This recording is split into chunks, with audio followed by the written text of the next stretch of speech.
दोस्तों दुनिया में ऐसे बहुत कम लोग होंगे जिन्हें प्लेन में बैठना पसंद नहीं होगा। आप में से बहुत से लोग प्लेन में बैठे भी होंगे और बहुत से बैठना चाहते होंगे।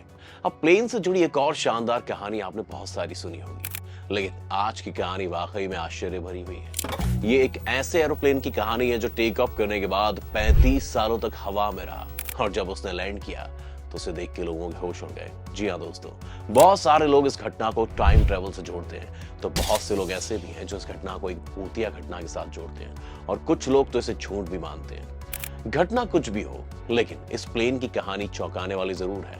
आप खुद इस कहानी को पहले सुनिए और फिर आप खुद तय करके बताइए हमें कमेंट में। चलिए शुरू करते हैं। दोस्तों, प्लेन का सफर जितना मजेदार होता है उतना ही रिस्की भी होता है, क्योंकि 35,000 फुट ऊपर हवा में अगर छोटी सी भी चूक हो जाती है तो आपका बचना लगभग नामुमकिन ही हो जाता है। लेकिन आज की इस कहानी की बात ही कुछ और है और हम बात कर रहे हैं ब्राजील की फ्लाइट नंबर 513 की। तारीख थी 4 सितंबर 1954। सैंटियागो फ्लाइट 513 वेस्ट जर्मनी के आचेन इंटरनेशनल एयरपोर्ट से उड़ान भरती है और इस प्लेन को ब्राजील के पोर्ट एलेग्रे इंटरनेशनल एयरपोर्ट पर पहुंचना है, जिसकी दूरी करीब 18 घंटे की है। ये फ्लाइट 18 यात्री और 4 क्रू मेंबर को लेकर जर्मनी से अपने देश ब्राजील आ रही थी और फ्लाइट के कैप्टन थे मिगुएल विक्टर क्यूरी। कैप्टन मिगुएल को ये नहीं मालूम था कि उनके साथ अगले कुछ घंटों बाद क्या होगा। वो इस चीज से बिल्कुल बेखबर थे। अब होता कुछ यूं है कि उड़ने के कुछ ही घंटों बाद जब Santiago flight number 513 Atlantic ocean के ऊपर पहुंचती है तो वो एटीसी के रडार से अचानक गायब हो जाती है। ये देख एटीसी में काम कर रहे अधिकारी और कर्मचारी पहले तो हैरान हो गए और वो प्लेन से कांटेक्ट करने की कोशिश करने लगे।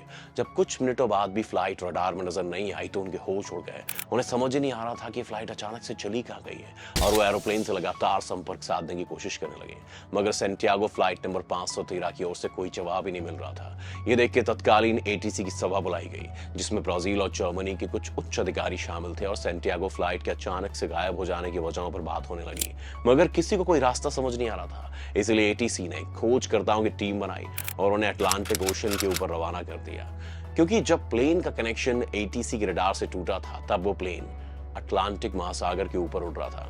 आमतौर पर जब कभी भी ऐसा होता है तो दोस्तों ये मान लिया जाता है कि कोई दुर्घटना हो गई होगी और प्लेन किसी हादसे का शिकार हो गया होगा।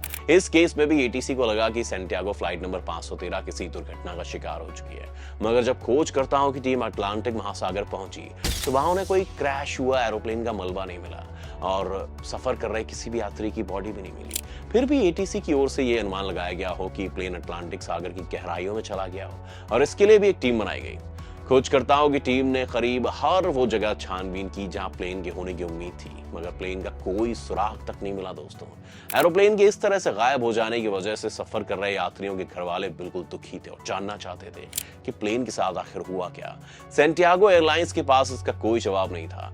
खोजकर्ताओं की टीम हर रोज उस प्लेन को खोज कर रही थी, लेकिन किसी को कुछ भी हाथ ही नहीं लग रहा था। कुछ दिन बीते हफ्तों में, कुछ हफ्ते बीते महीनों में और कुछ महीने बीते सालों में, मगर प्लेन का कोई सुराग नहीं मिला। इस तरह करीब 2 साल तक सर्च ऑपरेशन चला और आखिर में एक सर्च ऑपरेशन को हमेशा हमेशा के लिए बंद कर दिया गया, मगर सैंटियागो फ्लाइट नंबर 513 कहां थी इसका कोई अंदाजा नहीं था। अब तारीख आती है 12 अक्टूबर 1989। एक अज्ञात एरोप्लेन ब्राजील के पोर्टो एलेग्रे इंटरनेशनल एयरपोर्ट की ओर तेजी से बढ़ता हुआ आ रहा था। एटीसी में काम कर रहे कर्मचारियों को रडार पर जैसे इस प्लेन की सूचना मिलती है वो चौकन्ना हो जाते हैं और एक अननोन प्लेन से संपर्क साधने की कोशिश करते हैं, मगर प्लेन की ओर से कोई जवाब नहीं आता और वो तेज गति से लगातार एयरपोर्ट के रनवे की ओर बढ़ रहा था। लगातार प्लेन से संपर्क साधने की कोशिश जब नाकाम हो जाती है तब आनन फानन में रनवे को खाली कराया जाता है और कुछ ही मिनटों बाद एक अननोन फ्लाइट ब्राजील के एयरपोर्ट पर लैंड कर जाती है।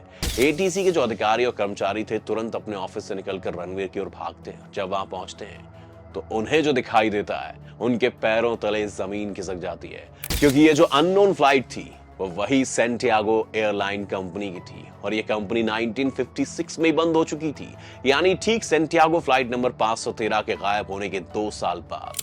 जो भी अधिकारी और कर्मचारी जिस प्लेन को अभी देख रहे थे वो प्लेन बिल्कुल नया लग रहा था। उन्हें कुछ समझ ही नहीं आ रहा था कि आखिर जिस कंपनी को बंद हुए 33 साल हो गए उसका नया प्लेन रनवे पर कैसे लैंड कर सकता है। जब अधिकारियों को कुछ समझ में नहीं आया तो उन्होंने कर्मचारियों को प्लेन के अंदर जाकर देखने को कहा और जैसे ही वो लोग अंदर गए उनके मुंह से चीख निकल गई। प्लेन पूरा कंकाल से भरा हुआ था, हर सीट पर कंकाल बैठे हुए थे और जब उन्होंने कॉकपिट का दरवाजा खोला तो प्लेन चला रहे फ्लाइट के कैप्टन मिगुएल विक्टर क्यूरी के हाथों में प्लेन का कंट्रोल था और वो भी मर चुके थे। उनका शरीर भी कंकाल बन चुका था और ये फ्लाइट थी सैंटियागो फ्लाइट नंबर 513। जी हाँ, वही फ्लाइट जो 35 साल पहले गायब हो गई थी। अब हैरानी की बात तो यह है कि आखिर प्लेन था कहां? जब इस प्लेन में एक भी इंसान जिंदा नहीं है तो फिर प्लेन बिल्कुल सही से लैंड कैसे हुआ? प्लेन का इंजन चालू कैसे हुआ? प्लेन बिल्कुल ब्रांड न्यू कैसे है? अब ये सारे सवाल किसी भी आम इंसान के दिमाग को घुमाने के लिए बहुत काफी थे। कहते हैं कि पैनिक ना फैलने की वजह से ब्राजील सरकार ने इस खबर पर रोक लगा दी। फिर इसकी जांच शुरू हुई, फिर अलग अलग तरह की थ्योरी निकालना शुरू हुई। सबसे पहली थ्योरी आई कि ये प्लेन उड़ने के बाद किसी टाइम ट्रेवल में फंस गया, यानी किसी ब्लैक होल के अंदर चला गया था, जिसकी रेडिएशन से सारे लोगों की हालत हो गई। दूसरी थ्योरी ये आई कि किसी एलियन का शिकार हो गया। तीसरी आई कि किसी इंसानी साजिश और एक्सपेरिमेंट का नतीजा है। लेकिन ये सब कुछ सिर्फ थ्योरी थी, किसी भी पुख्ता सबूत के साथ कुछ भी नहीं कहा जा सकता था कि इसके साथ क्या हुआ था। ये सवाल आज भी जारी है। चलिए आपको बताते हैं कि खबर आई कहां से। ब्राजील की सरकार ने इस घटना को बहुत छुपाने की कोशिश की, मगर 1989 में फेमस पत्रकार हैं एक एरविन फिशर, उन्होंने इस घटना से पर्दा उठाया। उन्होंने एक आर्टिकल से पूरी घटना को छापा। जैसी घटना अखबार में छपी, लोगों के बीच फैली सैंटियागो फ्लाइट नंबर 513 की कहानी ऐसी फैली कि जंगल में आग लग गई हो। लेकिन एरविन ने इस खबर का कोई पुख्ता सबूत नहीं दिया था। मसलन सिर्फ एक प्लेन की फोटो अखबार में थी, कोई कंगाल की फोटो नहीं थी। इसलिए इस एक कहानी ने लोगों को दो धड़ों में बांट दिया, जिसमें से कुछ लोग इसे सही मान रहे थे और टाइम ट्रेवल और भूत जैसी चीजों से रिलेट कर रहे थे। वहीं दूसरे लोग जो थे वो इस खबर को सिर्फ पब्लिसिटी स्टंट मान रहे थे और इस खबर को झूठ के सिवा कुछ भी नहीं बताते। आपको क्या लगता है दोस्तों? हमें कमेंट करके बताएं। वीडियो अगर आपको पसंद आई तो इसे लाइक और शेयर जरूर करें। अगर आप हमारे चैनल पर नए हैं तो चैनल को सब्सक्राइब करें ताकि आने वाले वीडियोस भी हमें दिलचस्प बना सके। मेरा नाम गगन है। Thanks for watching this video.